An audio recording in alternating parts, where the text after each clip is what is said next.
Pak Hermawan, pertanyaan yang tadi sempat saya gantung sebelum kita jeda iklan, kan selama ini selalu dibilang bahwa aktivitas itu akan lebih baik dilakukan ketika berada di ruang terbuka.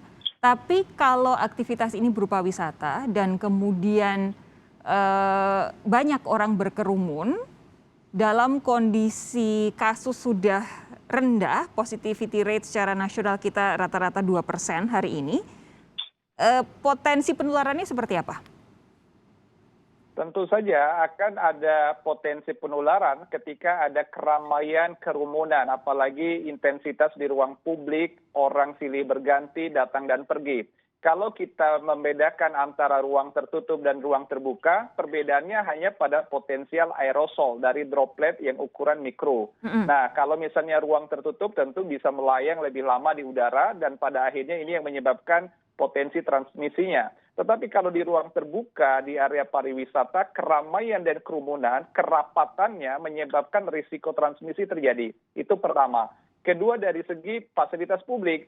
Kalau kita bayangkan ada tempat duduk, orang datang, terus pergi, orang datang, terus pergi. Potensi orang yang kemungkinan terpapar, meninggalkan droplet yang ukuran mikro misalnya, menempel kemudian hinggap, dan akhirnya juga dipegang, kemudian orang lain menyentuh muka, dan ini kan akan terus terjadi di tempat-tempat wisata untuk permainan, mungkin untuk fasilitas perbelanjaan, untuk tempat-tempat hiburan, dan juga untuk hal-hal yang sifatnya relaksasi, itu terjadi, dan inilah yang menyebabkan dimanapun sebenarnya tempat pariwisata, selama ada potensi keramaian kerumunan, kemudian tidak ada jeda untuk sterilitas, untuk proses desinfeksi, maka ya tetap saja akan terjadi potensi penularan itu. Nah, kalau kita melihat positivity rate, yaitu kan pada skala daerah dengan adanya kebijakan yang cukup signifikan belakangan, tetapi dengan adanya pelonggaran kembali, efek ini akan terlihat nanti di akhir atau awal bulan Oktober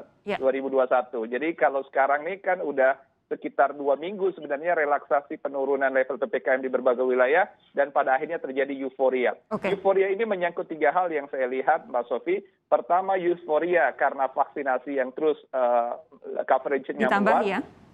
Yang kedua, euforia karena adanya pelonggaran PPKM itu sendiri. Tapi yang harus kita hati-hati, euforia pemerintah dari unsur aparat dengan adanya kebijakan yang memang ada proses achievement kan, mencapai target, menurunkan positivity rate, memperluas cakupan vaksinasi, sehingga pengawasan dan juga pemantauan seolah-olah jadi melemah nih sekarang ini. Maka itu jangan sampai terjadi euforia kebijakan dari unsur pemerintah yang sudah menambah euforia vaksinasi dan pelonggaran dari aspek masyarakat. Disinilah kehati-hatian kita yang harus terus kita pantau dan terus kita juga suarakan agar kembali sadar bahwa COVID belum sepenuhnya pergi dari Indonesia, angka-angka masih sangat riskan, masih potensi untuk terjadi kembali kenaikan kasus, dan bahkan negara lain pun yang sudah lebih advance terkait dengan vaksinasi dan pengendalian pun tetap mengalami kenaikan bila terjadi relaksasi, apalagi terjadinya euforia seperti ini. Saya langsung minta Bung Heri untuk menanggapi euforia kebijakan katanya. Saya rasa nggak ada euforia kebijakan yang dimaksudkan Mas Hermawan ya. Bahkan pemerintah rasanya sangat konservatif dalam menentukan level PPKM ini. Beberapa kabupaten kota yang sebenarnya bisa di level 2 bahkan masih dipertahankan hingga pekan ini di level 3 untuk memastikan bahwa semua situasinya cukup bisa dikendalikan. Tapi melihat apa yang terjadi sepanjang hari ini harusnya masuk evaluasi buat hari Senin besok kan ya, Bung Heri?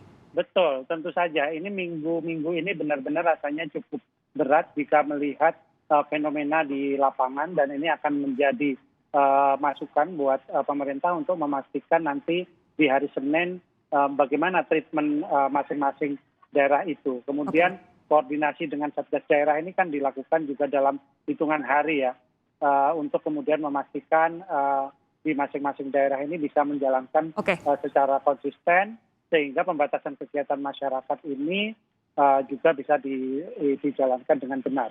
Bung Heri, begini, ada satu pertanyaan yang harus saya tanyakan mumpung saya saat ini mewawancara Anda. Jadi begini, kan salah satu instrumen pemerintah untuk mengendalikan jumlah masyarakat dalam sebuah satu lokasi tertentu adalah aplikasi Peduli Lindungi.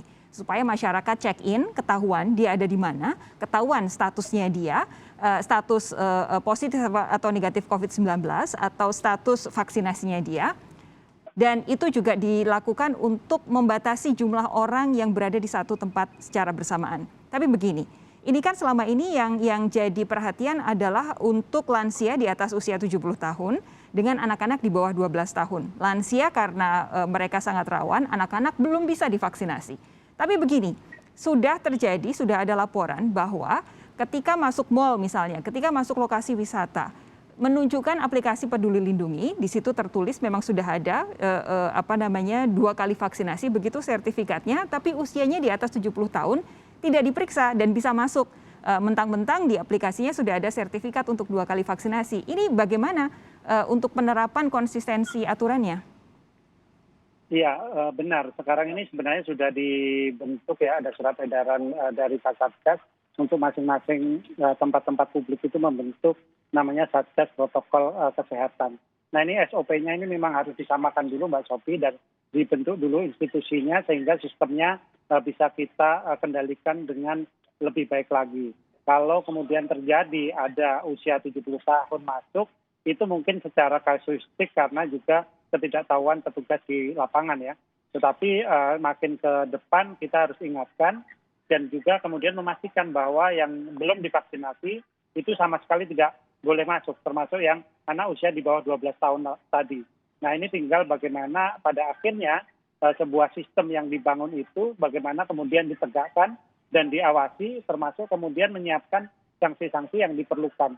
Ini sampai satu kesatuan dan sampai hari ini pun kita juga sedang melakukan masih dalam tahap uji coba ya untuk tempat-tempat publik ini bagaimana menjalankan protokol kesehatan. Baik, Bung Heri, Pak Hermawan, terima kasih sudah bergabung bersama kami malam hari ini. Sehat terus, saya akan jumpa Anda lain waktu.